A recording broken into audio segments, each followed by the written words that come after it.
Hi everyone, welcome to my channel. My name is Lisa, and today in this video I'm going to talk about 6 things you need to consider when you're planning to open and start your online business. So lots of people keep on asking me how to open my own language school or online school, how to start selling products online. Here in this video I'm going to answer all those questions, plus say other 6 things which you need to consider when you're planning to open and start your online business. Okay, let's start with the first thing, and I would say with the first 2 questions which you need to ask yourself is that why you need this online business, what is the reasoning behind this? That's where it becomes important to understand different online business models and different online businesses. And in this video, I'm not talking about the dropshipping, because dropshipping is kind of a business which you do because you want to make more money and you want to earn more. But I'm focused specifically more on other types of businesses and where you focused on building your brand and long-term growth. This can include a software as a service businesses, subscription-based business model, and this also can include building your own physical product and your customized product which you will physically send and ship to your customers. If you choose and go with the second types of businesses and not a dropshipping model, it's important that the money, it's not the key point why you actually want to start this online business. Because first of all, you're not going to get paid 6 figures straight from the beginning. And again, I'm not talking about the dropshipping model. And it requires that you have patience, hard work, and dedication at the beginning. And you also need to think on a larger scale, what is actually the purpose of building and starting your online business? What problems this business or product is going to solve? How your product or service or business is going to help other people, and etc. All those things you need to consider when you start your online business. And again, I said before, I'm not talking specifically here about the dropshipping. It's a different field and a different business model.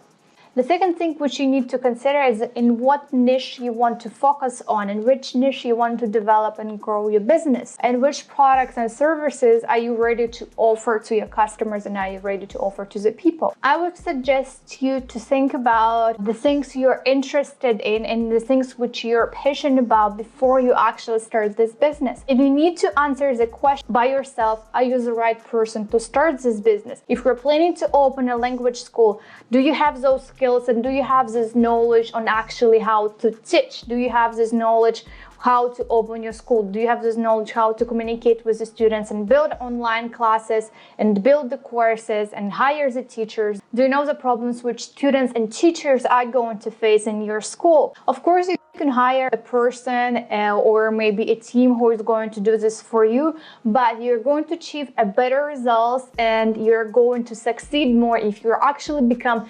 interested in the business you're trying to open, in the business you are planning to start, and the problem you're trying to solve, and the services you're trying to offer to the public. The third point, okay, we know in which niche we are going to develop. We considered my first and second point.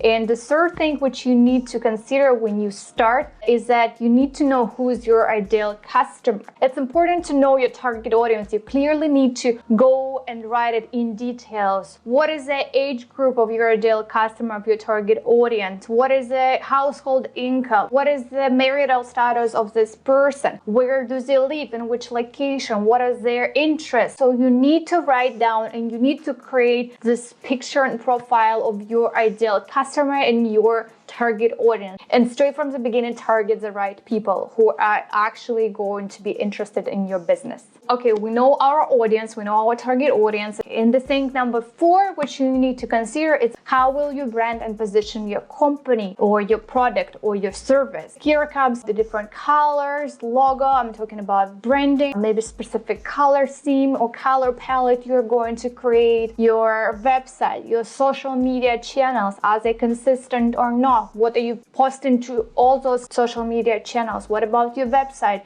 Is your website look the same as your social media or not? Do you use the same colors, or do you use the same logos? Do you use the same branding? Do you present your brand in the same way on all those social media platforms and all those channels or not. So those things are also very important before you actually start, before you actually launch your business, before you launch your product or service. Thing number 5 is, how are you going to advertise and promote your product, your organization, your company, your brand? What advertising and marketing methods are you planning to use? Are you going to use a Facebook ads, a Google ads, influencer marketing? Are you planning to work with them? It's worth checking my video about how to work with influencers. Maybe it's going to be email campaigns, right? So, but it's important that you master one of the channels which your platforms which you're planning to use for advertisement, okay? If you choose Facebook ads, make sure that you know how to use Facebook ads and you're using it on a maximum level, and you know all the tools, you know all the little details, and you're a master and you're proficient in using Facebook ads. Or maybe you want to start, your main focus of promoting your brand is going to be only influencer marketing.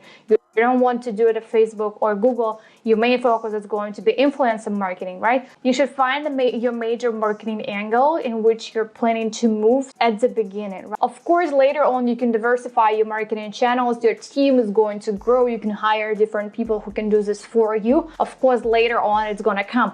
But at the beginning, it's important to choose one marketing channel and focus on mastering it. The last thing, I think I have already mentioned this point, it's about money, and are you ready to work for free? I don't know, maybe first half a year, if it's gonna take that long, or maybe 1 year or 5 years, you never know, right? Maybe you're not going to make any profits. Yes, you're going to have sales, but you're not gonna make any profits, which are going straight to your pocket, right? So remember that success doesn't happen overnight. As I've said before, it can take weeks, months, sometimes even years to actually build a brand and grow the brand to the point where you wanna be. Be ready to work hard, hustle, grind, and be ready to reinvest into your business, not to get and take all the profits to your pocket and to your own personal bank account, but to reinvest it into your business. And definitely one day it's going to pay off. And here at this point, we can also talk about the drop shipping, because I've said earlier, lots of people go and start their drop shipping business model because they want to get quick money. They think it's going to be super fast, but not everyone can actually get the money very fast. And sometimes it also can take time to find the best and winning products which is going to sell. And sometimes you need to test a lot of different products, and that's fine, that's okay. Keep on trying. One day you're going to find your product, your winning product, which is going to bring you lots of sales. And if you want, you can also actually take your dropshipping product and brand it and do the private label of this product. Which points I have just mentioned in my video you find the most challenging for you? Write the numbers, or maybe it's just only one thing, below in a comment section. Thank you for watching, and don't forget to subscribe to my channel, click the like button, and I see you next week. Bye bye.